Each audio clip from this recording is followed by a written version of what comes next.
Morning, friends. I've been given the opportunity this morning to talk a little bit about a trip that we recently took to Israel. Many of you have heard about it. Prior to doing so, I just want to be sincere. I'm concerned about talking about a trip which took us to a different land, whereas the life and place we live right now, we're concerned about going out to our local grocery store or even going outside. So I want to be sensitive to that because that's a serious concern. So it may not be the right time, but then again, it just might be the perfect time to talk about something like this. So prior to starting, I'd like to read from the book of John, John 14, verses 1 and 27. These are the words of Jesus. Do not let your hearts be troubled. Trust in God. Trust also in me. Peace I leave with you. My peace I give to you. I do not give to you as the world gives. Do not let your hearts be troubled, and do not be afraid. So I was asked by Pastor Rob to share a little bit on the trip. I'll say that I had the great privilege and the support of my family to take this bucket list trip, a trip of a lifetime, and for that I'm so very grateful. There were 32 very special people that were part of this journey, 8 from Bethany, not including Pastor Bob and Deb. All on the trip from Bethany will be eager to share their experiences. They're all going to be given the opportunity to share some special things about the trip. So I encourage you to talk. When we are all together, we'll have a chance to talk. But in lieu of that, just wanted to give you an image of the group of 32. And on this particular view, we're standing on the Mount of Olives. And of course, looking down, here you can see the city, Dome of the Rock, and the ancient walls. Pretty impressive picture, pretty impressive group. Of course, Bethany was well represented. Sue, Kylie, Steve and Pat, Linda, Nicole, and Chuck Kite, and myself. So this is the group. Why go to Israel? Israel is a very small country. It's 6,000 miles away from here. And the landmass, as you can see right here, looks large on this map, is only the size of New Jersey. So why take the trip? Well, I crystallized the answer to that way in advance of going, because I was asking myself that same question. I wanted to go, but why did I want to go? And part of the trip, we had a journal. This is the journal, but this is what was written in it before I left. Going to Israel has been a long time desire. The Creator of all things sent His only Son to rescue His beloved creation from sin. God chose a special place to send His Son, a special place to live His earthly life, to do His significant ministry. Jesus is the most important person in history, past, present, and future. The person with all the power and authority that He had. The amazing thing is that He knows my name, He knows your name. And how amazing is that? Just think about it in that context and let that sink in. The Son of God knows our name.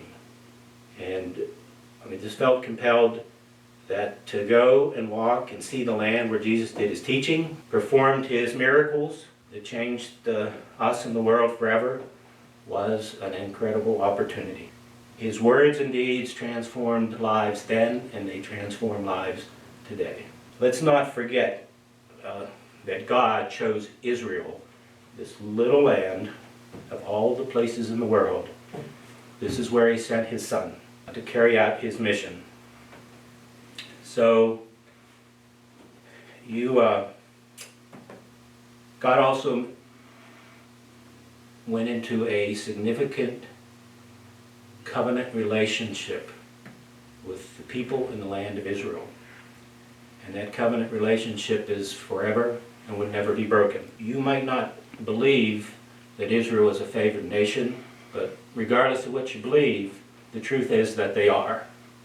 They were important then, and they're going to be important forever. That was another motivator for going to the land of Israel. The question is not necessarily why go, why not go, given a place of this importance. So I was asked, again, to just share a little bit about maybe what surprised me or what was my favorite place when we were there? Well, I'm going to just point to this map real quickly, just to give you an idea.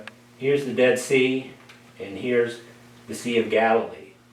And Jerusalem is down here, and we spent a lot of time traversing up around the Sea of Galilee, up into Golan, over to Caesarea, back down again, and eventually ended up in Jerusalem. We visited a lot of places. So what was the most special? And I asked myself that, and was it the Holy City? Was it Capernaum?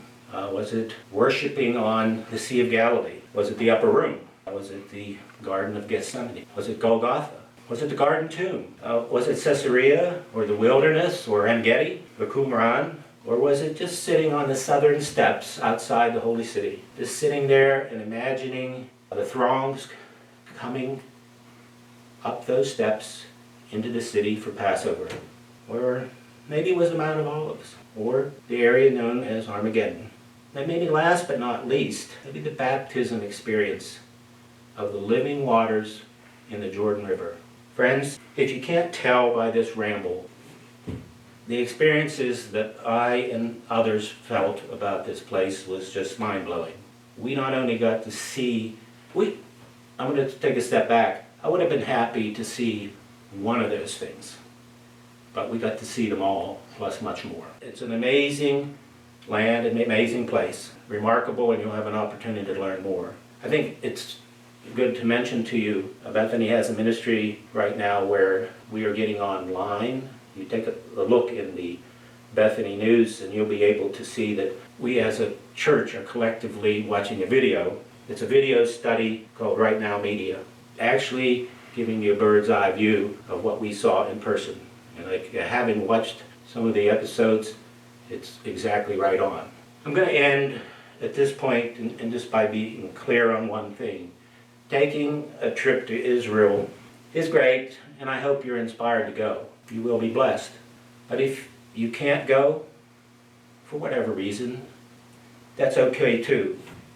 Because the fact of the matter is that the Lord doesn't give us any brownie points if we travel to the Holy Land. But He loves you greatly just where you sit right now. So just remember that. He's intimately near you. Well, to tell you the truth, He just is there waiting for you to give Him a call. And I suggest that you call Him daily and frequently. I will close with this fact that there's a custom in Israel that when coming and when going you say shalom. And of course shalom means peace. So I'm going to reference back to the scripture that I read earlier from John 14:27 when He was talking about peace. I hope during the Easter season you will experience shalom in your life.